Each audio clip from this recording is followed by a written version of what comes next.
মিয়ানমারের রাখাইনে আরাকান আর্মির দখলে জান্তা বাহিনীর সদর দফতর আক্রমণের মুখে পালিয়েছে বহু সেনা। চীন রাজ্যে পুলিশ ও সামরিক বাহিনীর ১৫০ শতাধিক সদস্যের আত্মসমর্পণ।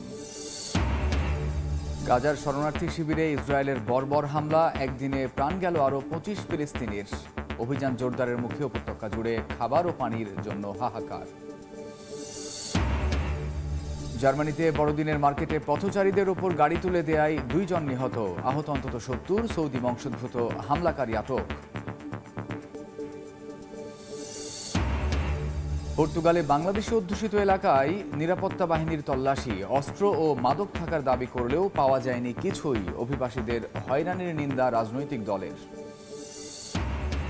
এবং ভারত চীনের পর এবার ইউরোপের দেশগুলোতে চড়া শুল্ক আরোপের হুঁশিয়ারি ট্রাম্পের। বাণিজ্য ঘাটতি পূরণে যুক্তরাষ্ট্রের তেল গ্যাস আমদানি না করলে কার্যকর হবে সিদ্ধান্ত। গাজায় ইসরায়েলি দখলদার বাহিনীর হামলায় একদিনেই প্রাণ হারিয়েছেন অন্তত ২৫ জন। আহত হয়েছেন বেশ কয়েকজন। হামলার কবল থেকে রেহাই পাচ্ছে না হাসপাতাল ও শরণার্থী শিবিরগুলোও। এখন পর্যন্ত যারা বেঁচে আছে কোনো মতে খেয়ে না খেয়ে মানবেতর জীবনযাপন করতে হচ্ছে। একবেলা এক মুঠো খাবারের জন্য দাঁড়াতে হচ্ছে লম্বা লাইনে। গাজাবাসীর জীবন থেকে দুর্দশার কালো মেঘ কিছুতেই সরছে না। যুদ্ধবিরতি নিয়ে আলোচনা চলমান থাকলেও বর্বরতা থামাচ্ছে না ইসরায়েলি বাহিনী। প্রতিদিনই নতুনভাবে বর্বর হামলা চালাচ্ছে তারা। মুখে হামাস নিধনের কথা বললেও গাজার নিরীহ মানুষদের নির্বিচারে হত্যা করে চলেছে নেতানিয়াহুর দখলদার বাহিনী। হামলার তালিকা থেকে বাদ যাচ্ছে না শিশুরাও। কিছু বুঝে ওঠার আগেই প্রতিদিন ইসরায়েলি বাহিনীর হাতে প্রাণ হারাচ্ছে অসংখ্য শিশু। শুক্রবার একদিনেই গাজার বিভিন্ন স্থানে দখলদারদের হামলায় হতাহত হয়েছেন শিশুসহ বেশ কয়েকজন। নেতানিয়াহুর সেনারা এদিন বর্বর হামলা চালায় গাজার জাবালিয়া ও নুসেইরাত শরণার্থী শিবিরে। ডক্টরস উইদাউট বর্ডার্স সংস্থা তাদের নতুন প্রতিবেদনে জানায়, ফিলিস্তিন ভূখণ্ডে ইসরায়েলি বাহিনী জাতিগত নির্মূল অভিযান চালিয়েছে। এর স্পষ্ট লক্ষণ আছে বলেও উল্লেখ করা হয় প্রতিবেদনটিতে। এদিকে টানা হামলায় গাজা পরিণত হয়েছে মৃত্যুপুরীতে। হয়েছে ব্যাপক অবকাঠামোগত ক্ষতি। ক্ষুধা তৃষ্ণা পরিণত হয়েছে বাসিন্দাদের নিত্যসঙ্গীতে। সুপেয় পানির অভাবে মানবেতর জীবনযাপন করছেন বাসিন্দারা। একবেলা এক মুঠো খাবারের আশায় লম্বা লাইন ধরে দাঁড়িয়ে থাকতে হচ্ছে। ধাক্কাধাক্কি করে কার আগে কে খাবার নেবেন এমন প্রতিযোগিতায় নামতে হচ্ছে বাসিন্দাদের। তবু একবেলা খাবার জুটলে অনিশ্চয়তা দেখা দেয় পরের বেলার জোগান নিয়ে। এবার অধিকৃত পশ্চিম তীরে মসজিদে অগ্নিসংযোগ করেছে দখলদার ইসরায়েলিরা। স্থানীয় সময় শুক্রবার সালফিতে এলাকায় ধর্মীয় স্থাপনায় আগুন দিয়ে ক্ষান্ত হয়নি তারা। লিখে রেখে গেছে ইহুদিদের ধর্মীয় চিহ্ন, প্রতিশোধ ও আরবদের মৃত্যুসহ বিভিন্ন স্লোগান। এ ঘটনায় ইসরায়েলি দখলদারদের থেকে নিজেদের ভূমি ও নাগরিকদের রক্ষায় জাতিসংঘের নিরাপত্তা পরিষদে আবেদন জানিয়েছে ফিলিস্তিনের পররাষ্ট্র মন্ত্রণালয়। প্রধান ফটকে আগুনের পোড়া দাগ, নামফলক সহ বাইরের দেয়াল আর ফ্লোরে হিব্রু ভাষায় লেখা প্রতিশোধ আর আরবদের মৃত্যুর মতো হিংসাত্মক স্লোগান। আঁকা হয়েছে ইহুদিদের ধর্মীয় চিহ্ন। স্থানীয় সময় শুক্রবার অধিকৃত পশ্চিম তীরের একটি মসজিদ পুড়িয়েই ক্ষান্ত হয়নি দখলদার ইসরায়েলিরা। লিখে যায় বিদ্বেষমূলক বার্তাও। মসজিদের ভেতরেও লেগে আছে আগুনের ছাপ।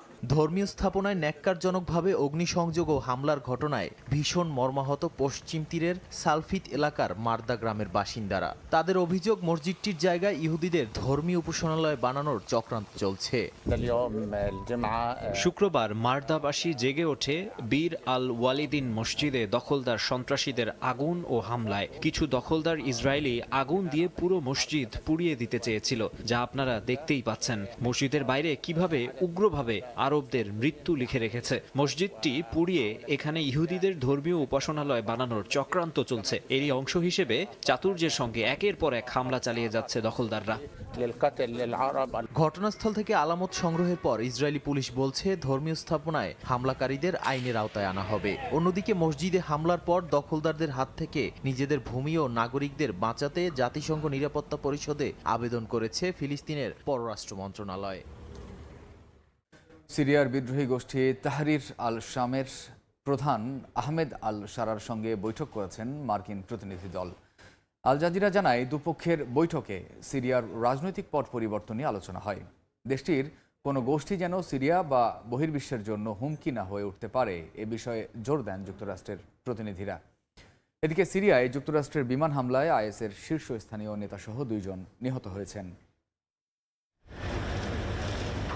সিরিয়ায় আসাদ সরকারের পতনের পর থেকেই আলোচনায় বিদ্রোহী গোষ্ঠী তাহরির আল শাম। দেশটির নতুন শাসকদের সঙ্গে প্রথম সরাসরি আনুষ্ঠানিক বৈঠক করেন যুক্তরাষ্ট্রের শীর্ষ কর্মকর্তারা। দলটিতে ছিলেন মার্কিন পররাষ্ট্র দপ্তরের শীর্ষ কর্মকর্তা বারবারা লিফ, প্রেসিডেন্টের হোস্টেজ বিষয়ক বিশেষ প্রতিনিধি রজার কার্স্টেন্স এবং জ্যেষ্ঠ উপদেষ্টা ড্যানিয়েল রুবিনস্টাইন। পরে বৈঠকের বিষয়ে বিবৃতি দেন বারবারা, বলেন তাহরির আল শামের প্রধান আহমেদ আল শারার সঙ্গে তাদের আলোচনা ভালো হয়েছে। দুপক্ষের বৈঠকে সিরিয়ার রাজনৈতিক পট পরিবর্তন নিয়ে আলোচনা হয়েছে বলে জানায় গণমাধ্যম আল জাজিরা। দেশটির কোনো গোষ্ঠী যেন সিরিয়া ও বহির্বিশ্বের জন্য হুমকি না হয়ে উঠতে পারে এ বিষয়ে জোর দেন যুক্তরাষ্ট্রের প্রতিনিধিরা। আল শারার মাথার ওপর $1 কোটি যে পুরস্কার ঘোষণা করেছিল যুক্তরাষ্ট্র, সেটি তুলে নেওয়া হয়েছে বলেও জানান বারবারা। এদিকে সিরিয়ায় আইএস সদস্যদের অবস্থান লক্ষ্য করে বিমান হামলা চালানোর কথা জানিয়েছে যুক্তরাষ্ট্র। শুক্রবার সামাজিক মাধ্যমে দেয়া পোস্টে মার্কিন সেন্ট্রাল কমান্ড সেন্টকম জানায় তাদের হামলায় নিহতদের মধ্যে গোষ্ঠীটির শীর্ষ নেতাও আছে। মিয়ানমারের রাখাইন রাজ্যে জান্তা বাহিনীর পশ্চিমাঞ্চলের সদর দফতর দখলে নিয়েছে আরাকান আর্মি।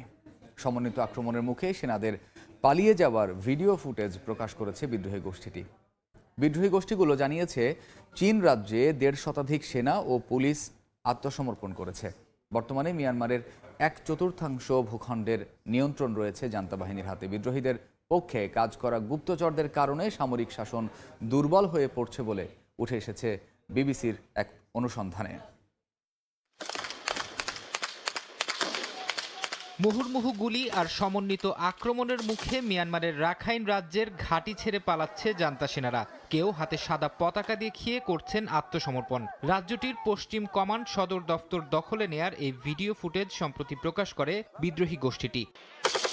সংবাদ মাধ্যম ইরাবতী জানিয়েছে, গেল 2 মাসের রক্তক্ষয়ী সংঘর্ষের পর শুক্রবার রাজ্যটির অ্যান শহরের পশ্চিম সেনা সদর দফতর দখলে নেয় আরাকান আর্মি। এটি জান্তা বাহিনীর শক্তিশালী ঘাঁটিগুলোর মধ্যে অন্যতম। ঘাঁটি দখলে নেয়ার পর ব্রিগেডিয়ার জেনারেল থাং তুন সহ কয়েকজন সেনা কর্মকর্তাকে আটক করে জিজ্ঞাসাবাদ করেছে বলেও জানায় বিদ্রোহী গোষ্ঠীটি। চীন রাজ্যেও বেকায়দায় পড়েছে জান্তা সেনারা। বিদ্রোহী গোষ্ঠী চীন ব্রাদারহুডের ক্রমাগত হামলার মুখে 1.5 শতাধিক সেনা ও পুলিশ আত্মসমর্পণ করেছে বলে জানিয়েছে ইরাবতী। তাদের জিজ্ঞাসাবাদ চলছে বলে জানিয়েছে বিদ্রোহী গোষ্ঠীটি। মিয়ানমারের এক সময়ের দুর্ধর্ষ সেনাবাহিনীর মধ্যে ফাটল ধরেছে। সেনাদের গুপ্তচররা গোপনে গণতন্ত্রপন্থী বিদ্রোহীদের পক্ষে কাজ করছে বলে বিবিসির এক অনুসন্ধানী রিপোর্টে উঠে এসেছে। এতে বলা হয়, গুপ্তচরদের সরবরাহ করা তথ্য বিদ্রোহীদের সামরিক বাহিনীর বিরুদ্ধে সফল হামলা চালাতে সাহায্য করছে। বিবিসি জানায়, সামরিক বাহিনী বর্তমানে মিয়ানমারের 1/4 ভূখণ্ডের উপর নিয়ন্ত্রণ ধরে রেখেছে। অন্যদিকে জাতিগত সেনাবাহিনী এবং প্রতিরোধ গোষ্ঠীগুলো এখন দেশটির 42% ভূমি নিয়ন্ত্রণ করছে।